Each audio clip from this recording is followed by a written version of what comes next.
अरे आओ आओ आओ आओ, भरपेट बिरयानी खाओ, वो भी सिर्फ 10 रुपए में। जी हाँ, 10 रुपए की प्लेट खाओ। आओ आओ, बिरयानी खाओ, वो भी सिर्फ 10 रुपए में। जी हाँ, सिर्फ 10 रुपए में बिरयानी, और कहीं नहीं मिलेगी।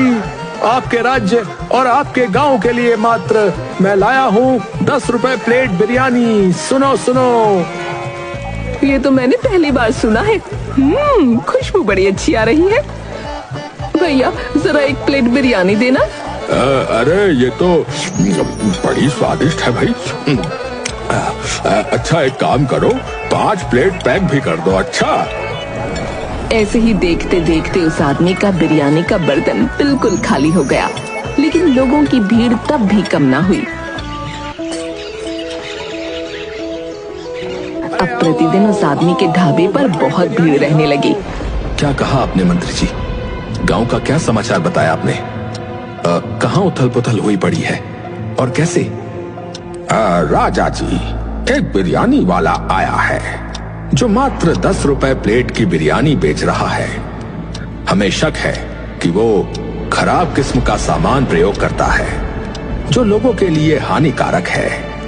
हमें इसका पता लगाना ही होगा महाराज। ये तो आपने सही कहा, मैं स्वयं जाऊंगा इस मुद्दे की तहकीकात करने। लेकिन महाराज, अगर आप इस तरह गांव में चले गए तो लोगों की भीड़ जमा हो जाएगी और हो सकता है कि सत्य आपके सामने ना आ पाए। आप चिंता न करें, मैं भेष बदल कर जाऊंगा। राजा फौरन अपना भेष बदल लेता है। उसके बाद वो उस बिरयानी वाले के दुकान में पहुंचा। क्या नाम है तुम्हारा? मैंने सुना है कि तुम 10 रुपए प्लेट बिरयानी बेचते हो। कृपया एक प्लेट बिरयानी लगाना। जी मेरा नाम राजू है, मैं अभी लगा देता हूँ। एक प्लेट बिरयानी ये लीजिए। बिरयानी खाने के बाद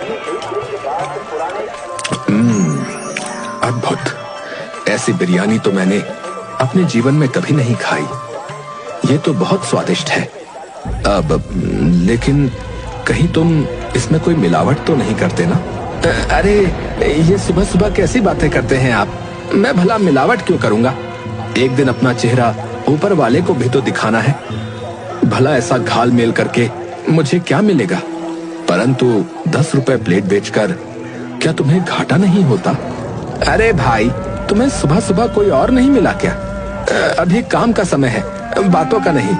और रही बात मेरे घाटे की, तो ये काम मेरे दादा परदादा के जमाने का है और मैं बस जनता की सेवा ही तो कर रहा हूँ। अगर कम पैसों में मैं सबको आनंद दे सकता हूँ तो मैं वो कार्य क्यों ना करूँ जिससे मुझे पुण्य की प्राप्ति हो। वैसे भी दाने दाने पर लिखा है खाने वाले का नाम। ठीक है भैया, अब आप जाओ, बहुत भीड़ आ रही है। इसके बाद राजा अपने महल पहुंचा।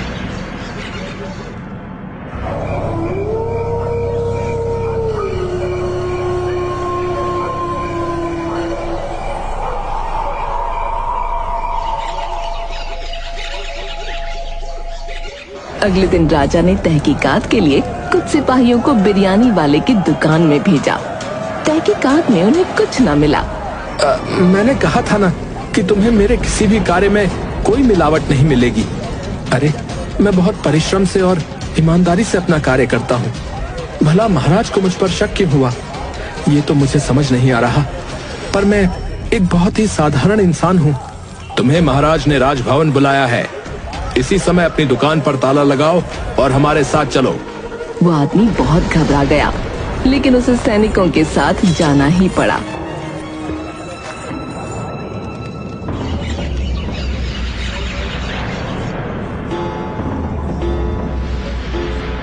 महाराज, मुझे क्षमा कर दीजिए। आगे से कभी भी ऐसा काम नहीं करूंगा। कभी भी सस्ते दाम में कुछ नहीं बेचूंगा। मैं बहुत साधारण मनुष्य हूँ। मुझे काल कोठरी में मत डालिए। सैनिकों ने जांच भी की, परंतु उन्हें कुछ भी नहीं मिला।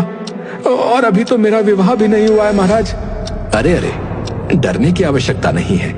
मैंने कब कहा कि मैं तुम्हें काल कोठरी में डालूंगा? बल्कि मैंने तो तुम्हें यहाँ बावर्ची की नौकरी के लिए बुलाया है। क्या तुम राजसी बावर्ची बनोगे? मेरे लिए प्रतिदिन ऐसी ही बिरयानी बनाओगे तो मैं तुम्हें यहाँ से जाने दे सकता हूँ। मुझे तो विश्वास ही नहीं हो रहा। महाराज, मैं आपके लिए बहुत ही स्वादिष्ट बिरयानी बनाऊंगा। मैं आपका बहुत आभारी रहूंगा महाराज। उस रात जब महल के सभी लोग सो रहे थे, तभी बगीचे की तरफ राजू किसी को इशारा करता है। अभी यहाँ से जाओ, मैंने कहा ना जाओ। मुझे समय मिलेगा तब मैं स्वयं तुमसे बात करूंगा। किसी के कदमों की आहट हुई और कदमों की आवाज सुनते ही काली शॉल ओढ़े हुए वो आदमी वहाँ से भाग गया। ये लीजिए महाराज, गर्मा गर्म भोजन तैयार है। परंतु ये क्या, आज आप कुछ चिंतित लग रहे हैं। हाँ राजू, विषय ही चिंता का है। हमारे राज्य पर वर्षों से नजरें गड़ाए हुए कानपुर राज्य का राजा बाला हम पर आक्रमण करने की योजना बना रहा है। अगर वो आक्रमण करेंगे तो विजय तो हमारी ही पक्की है ना महाराज। नहीं, मेरा कहने का तात्पर्य ये था महाराज कि हमारे पास तो ढेर सारी सेना है ना। कानपुर राज्य के महाराज के पास हमसे दोगुनी सेना है और मुझे भय है कि अगर उन्हें इस बात का पता चला तो वो आक्रमण करने में एक दिन भी जाया नहीं करेंगे। इतने में ही मंत्री वहाँ पहुँच गए। महाराज, राज्य की अंदरूनी बातें इस प्रकार खुलेआम नहीं करते। अरे, यहाँ राजू के सिवाय है ही कौन। ये तो हमारा अपना राजू है। देखो, देखिए राजू आज क्या बना कर लाया है। अच्छा हुआ मंत्री जी आप आ गए। चलिए साथ बैठकर खाते हैं। राजा और मंत्री को खाता देख राजू वहाँ से चला गया। राजू बड़ी ही देर से बगीचे में किसी का इंतजार कर रहा था। अंधेरा होते ही धीमे कदमों की आहट के साथ काली शॉल ओढ़कर अपने मुंह को ढका एक रहस्यमयी आदमी राजू के पास आ पहुंचा। अरे, मैं तुमसे ज्यादा बात नहीं कर पाऊंगा, लेकिन सूचना पक्की है। मैंने ये सब इस पत्र में लिख दिया है। अभी तक राजभवन में सब जाग रहे हैं। अगर किसी को भी मुझ पर जरा भी शक हुआ ना, या भूल से भी तुम्हें यहाँ किसी ने देख लिया तो अनर्थ हो जाएगा। तुम अभी जाओ यहाँ से। राजू के हाथ से वो कागज लेकर वो रहस्यमयी आदमी वहाँ से फौरन गायब हो गया।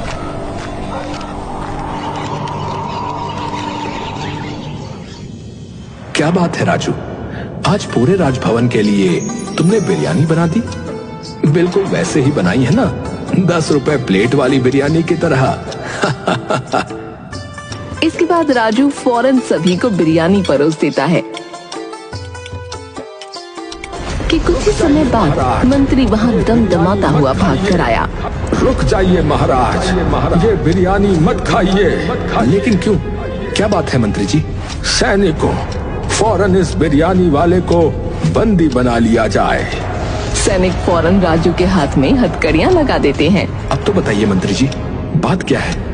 राजू को बंदी क्यों बनाया गया है। महाराज, ये देखिए, इस डब्बी के अंदर नशीला पदार्थ था और ये मुझे रसोई घर में भोजन बनाने वाले बर्तनों के पास मिला। इस बिरयानी में अवश्य कुछ न कुछ मिला है। मुझे इस राजू पर प्रारंभ से ही शक था कि भला कोई 10 रुपए प्लेट बिरयानी कैसे बेच सकता है। सच सच बताओ, कौन हो तुम। आप ये मुझ पर कैसा आरोप लगा रहे हैं। मैं नहीं जानता कि ये नशीला पदार्थ यहाँ कैसे पहुँचा। मैंने अपनी बिरयानी में कुछ नहीं मिलाया। फिर तुम ये बिरयानी स्वयं खाकर हमें यकीन दिलाओ कि तुमने इसमें कुछ नहीं मिलाया है। इसे खाने के कुछ समय बाद अगर तुम बेहोश नहीं हुए तो हम मानेंगे कि तुम्हारी ईमानदारी पर हमने यूं ही शक किया। ये सुनते ही राजू हक्का बक्का हो गया।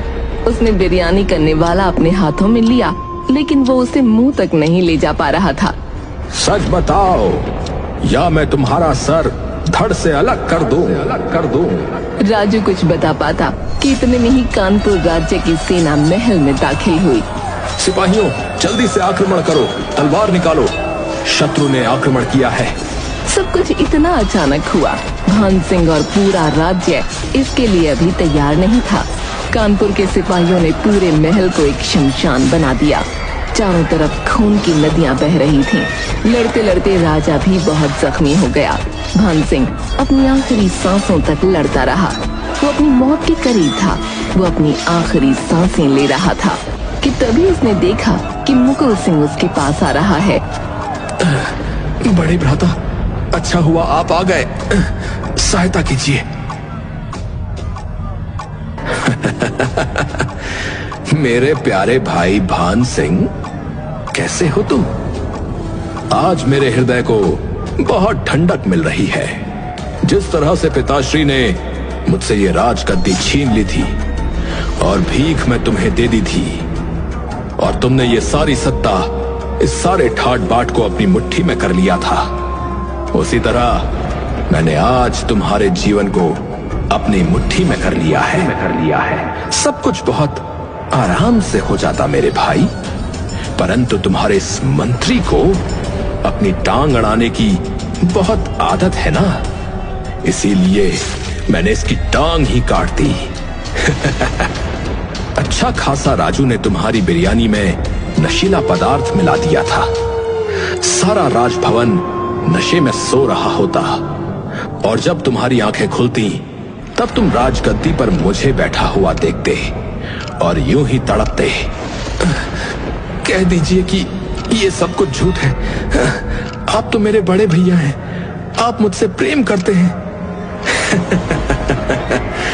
प्रेम? मेरा छोटा भाई इतना नासमझ है कि मेरे झूठे प्रेम को समझ ही नहीं सका। तुम नहीं समझ सकते, बहुत तकलीफ होती है जब तुम्हारे पिता तुम्हारा हक तुम्हारे छोटे भाई को दे दे।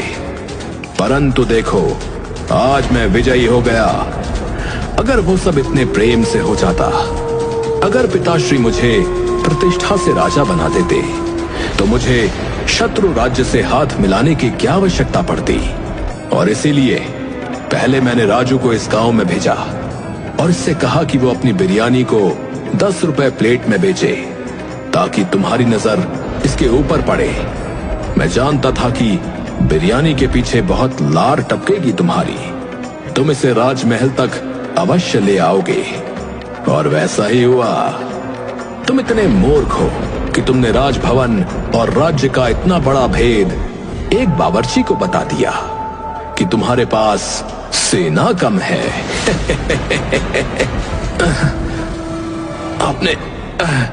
आपने छल किया, आपने खंजर भोंका है अपनों की पीठ पर, लेकिन इस राज्य का सुख तुम भी नहीं भोग पाओगे। जो तुमने किया है, उन कर्मों का हिसाब तुम्हें अवश्य मिलेगा। इतना कहते ही भान सिंह इस दुनिया को अलविदा कहकर हमेशा हमेशा के लिए चल बसा। आज से इस राज सिंहासन का स्वामी मैं हूं तुम्हारा। रुक जाओ। अरे, इतनी भी क्या जल्दी है मुकुल सिंह? मूर्ख तो तुम हो। किसी को अगर मूर्खता की मूरत बनानी हो तो वो तुम्हारी ही मूरत बनाए। कानपुर के राजा के मुंह से ऐसी बातें शोभा नहीं देती। मैं कुछ समझा नहीं कि आप कहना क्या चाहते हैं। अरे मूर्ख, तुम अपने ही भाई से इतना जल रहे थे कि तुमने उसकी मौत की तैयारी कर ली। तो मैं तो फिर भी तुम्हारा गैर हूं। मैं भला तुम्हें यह राज्य क्यों दूंगा? मेरे सैनिकों ने यहां हमला किया है और तुम आखिरी वारिस हो इस खानदान के। तुम्हें मारकर मेरा बदला पूरा हो जाएगा।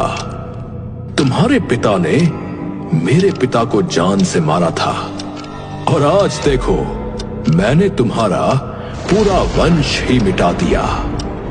बहुत बहुत धन्यवाद तुम्हारा। ये सब तुम्हारी वजह से ही तो हो पाया है। क्या? नहीं, तुम ऐसा नहीं कर सकते। ये तो धोखा हुआ मेरे साथ। हाँ, अवश्य तुम्हारे साथ धोखा हुआ है। जो तुमने अपने परिवार के साथ किया, वही मैं तुम्हारे साथ कर रहा हूं। इसे काल कोठरी में डाल दो। क्या? नहीं, ये मैंने क्या कर दिया? सत्ता के लोभ में मैंने सब समाप्त कर दिया।